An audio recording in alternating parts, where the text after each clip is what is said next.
Hello বন্ধুরা, কেমন আছো তোমরা? আজকে আবার চলে এলাম একটা নিরামিষ রেসিপি নিয়ে। রেসিপিটার নাম হচ্ছে দই পটল। ভীষণ সিম্পল, ভীষণ ইজি।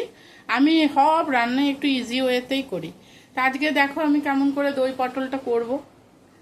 ভালো লাগলে একটা লাইক করে দেবে, একটা কমেন্টে কিছু লিখবে। প্রথমেই দিলাম এই যে সর্ষের তেল,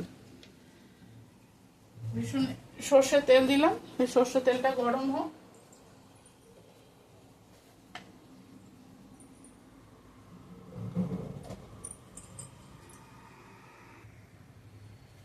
তেলটা গরম হয়ে গেছে, এবারে নুন হলুদ মাখানো পটলগুলো দিয়ে দেবো। হলুদটা একটু কম দেবে, কেন পটল ভাজলে না ভীষণ তেল কালো হয়ে যায়। সরি, দিয়ে দিলাম পটলগুলো।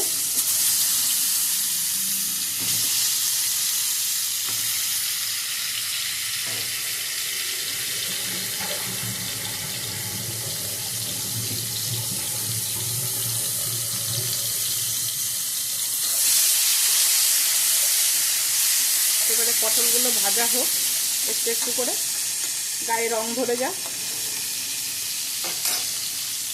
কালো যেন না হয়। এমনি ছিটে ছিটে যে রঙগুলো হয় ওরকম রং ধরে যায়। ওরকম করলেই দই পটলটা দেখতে ভালো লাগে। এবারে একটু উল্টে পাল্টে করে দেখি, একটু ভাজা ভাজা হোক, এক পাশটা একটুখানি লাল লাল হয়েছে। আবার এগুলো ছড়িয়ে দাও, সুন্দর গায়ে গায়ে রং লেগে যাবে।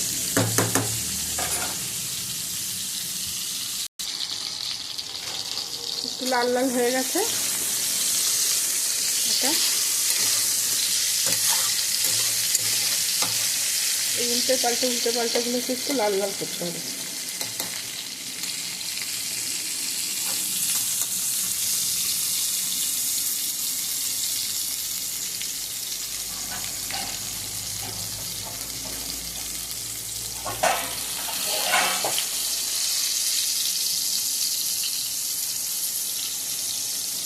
যেগুলো লাল হয়ে যাচ্ছে সেগুলো একটু তুলে নেবো, যেগুলো হয়নি সেগুলোকে জায়গা করে দিই, তাহলে তাড়াতাড়ি লাল হয়ে যাবে।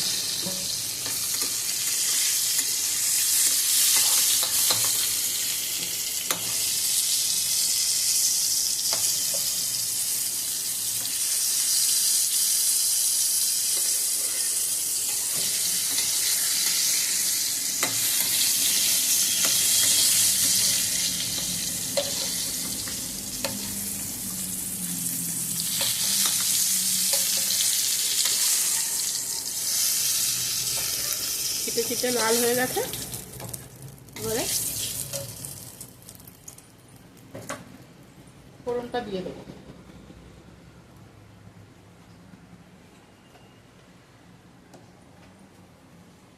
ফোড়নে দিয়েছি গোটা জিরে। গ্যাসটা অফ করে দেবে কেন ফোড়নগুলো কালো না হয়ে যায়। আমিও গ্যাস অফ করে দিয়েছি। একটা শুকনো লঙ্কা আর ফেটিয়ে রাখা টক দই, এর মধ্যে হচ্ছে জিরে, লঙ্কা, হলুদ, ধনে, গরম মশলা সব দিয়ে একটা ভালো করে পেস্ট করছি। এটা কমিয়ে রাখার কারণ হলো দইটা তাহলে ফেটে যাবে না।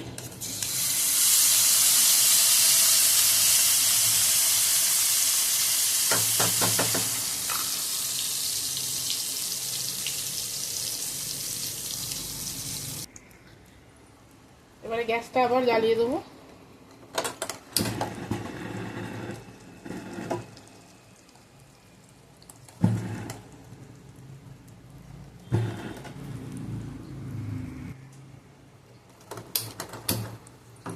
গ্যাসটা জ্বালিয়ে দিলাম। এবারে দইটাকে একটুখানি তেলের মধ্যে দিলে মিশিয়ে দেবো। তেলে আর জলে কখনোই মেশে না, দইয়ের সঙ্গেও মিশবে না, তবুও একটুখানি এটাকে স্প্রেড করে দিতে হবে। স্প্রেড করে দিলাম।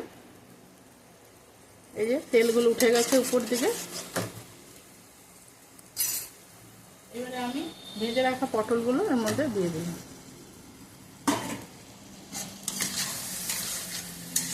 ভেজে রাখা পটলগুলো এর মধ্যে দিয়ে দিলাম।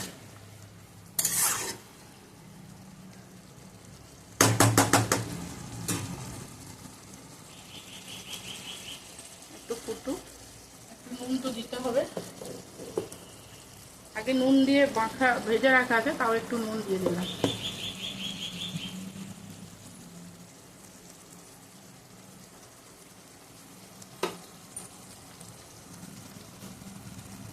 পরিমাণ মতো মিষ্টি দিতে হবে, দই জিনিস।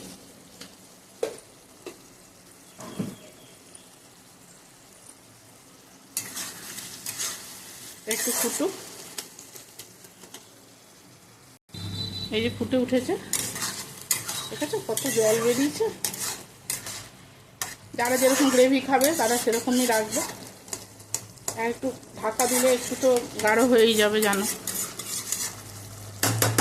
তাহলে এটা অলমোস্ট ডান হয়ে গেছে, আসছি টাটা।